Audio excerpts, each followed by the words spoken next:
Welcome, everyone. The regular season is in the books. The battle for the East begins. Round one, game one. Hi, this is Kevin Harlan, joined by my partners, Greg Anthony and Clark Kellogg. You'll see Atlanta facing the Indiana Pacers. Look at Indiana. They have more than a realistic shot at it. This series between the 4th and the 5th seed, often one of the most exciting of the first round. And while I expect them to win this game and potentially win big, this is a team that really plays well on their home floor. And if they do that, they can really set the tone for this series. Well, we'll see if they can capitalize. I mean, that's what you work hard all regular season for, is to have the advantage of game one in your building. I'm with you there. I think you got to give them the early nod as favorites.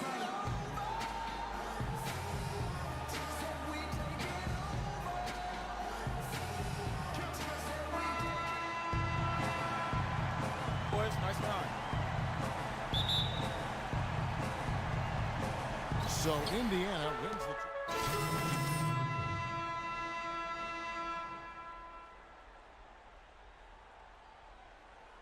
for Ellis. And Freak subbed in for George Hill.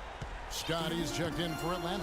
Dennis Schroeder comes in for Kyle Korver. On the court right now for the Hawks, they've got Cephalosha. Horford is out there with Mike Scott. Then there's Dennis Schroeder, and it's Teague in at the shooting guard. Defensively, giving up far too many open rhythm looks. To battle back, they've got to shore up the defense. I mean, there's no other way to come back from a deficit unless you play good defense. Splitters checked in for Atlanta. Inside. They double him with Freak. Cephalosha passes to Schroeder. Oh, that's blocked. And it's out of bounds to the Hawks as Atlanta retains possession.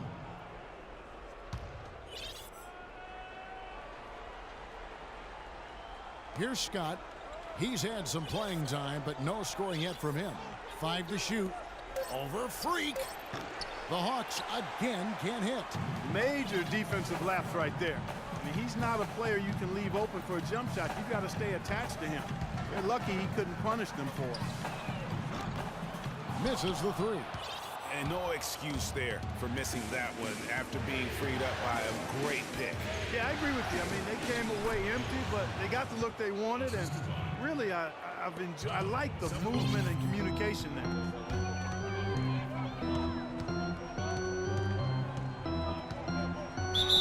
And foul called as he misses. He'll go to the line and shoot 2. And let's quickly look at the best free throw shooting point guards from the regular season. A very steady group at the line. In the 3rd spot, Jeff Teague. Well, if these guys can get to the line, there's not much question what the outcome's going to be. So it sort of prevents the D from being as aggressive as they'd like to be against them. Yeah, because of their shooting ability, they get a little more space than the average point guard. Maybe they'll miss a shot from the floor, but if you send them to the line, those points are almost guaranteed. And Freak gets it to go on the assist by Stuckey. Everything going according to the script for them offensively so far. Clark, shots be falling. That's for sure. They're scoring with a tremendous amount of confidence. You went straight playground old school there, partner. It's taken them no time to build this lead up. Great first quarter offensively. But no time to relax here. They've got to keep the pressure on with the defense, and I think they've got to try to put this one away early. Teague can't hit. Those are chances almost always you can rely on him to get you 2 points, but the D, just enough to keep him out of rhythm. And guys, how fun is it watching this fella just go to work? Greg, it's not every point guard who can climb the ladder like he can. Not at all. Well, I tell you, I think his body control and concentration in the air are really unique. Now here's Freak. He's got 8. Stick it too much.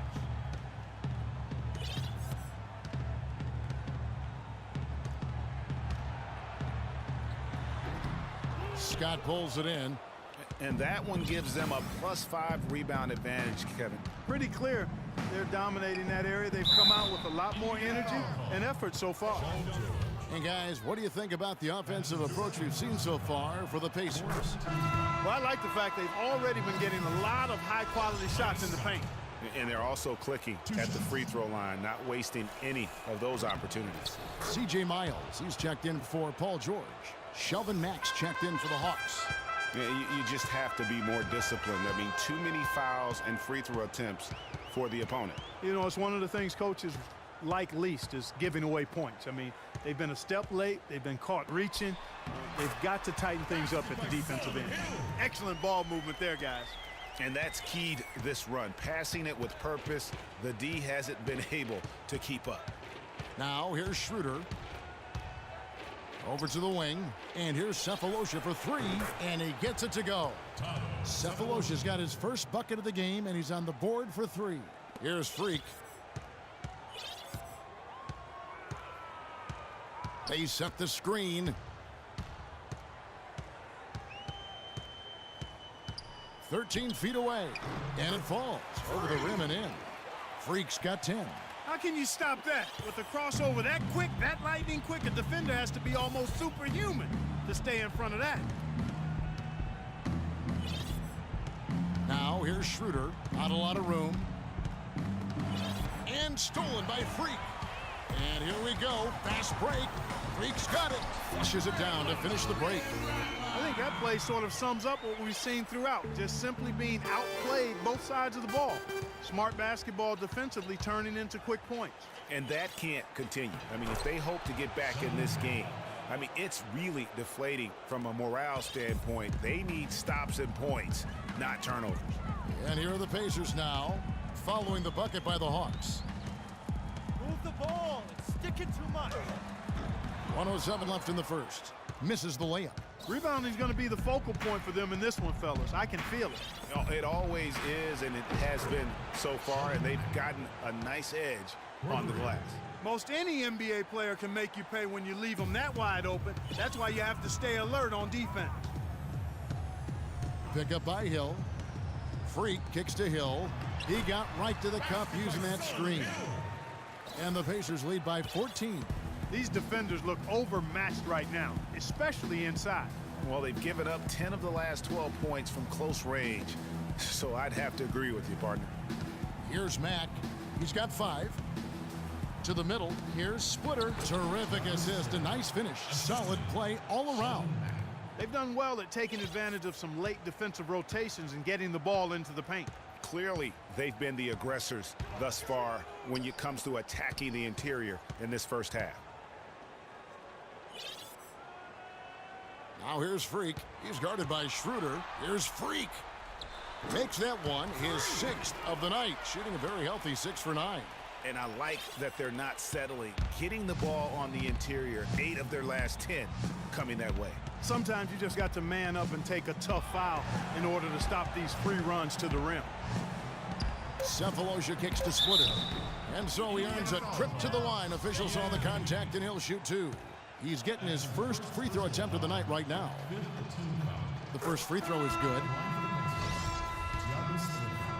2 shots. And he can't hit the second. Freak. No good. Domination in the first quarter. It's been pretty lopsided.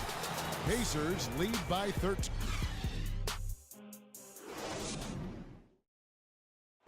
Recently, we sat down with Freak to discuss his NBA future as a free agent this offseason.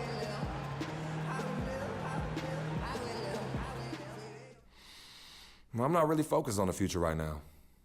You know, I'm just taking things one step at a time, believing it'll all work out in the end. But right now, I'm just focused on being the best teammate I could be. You know, Clark, it sounds like he has... So Indiana ends up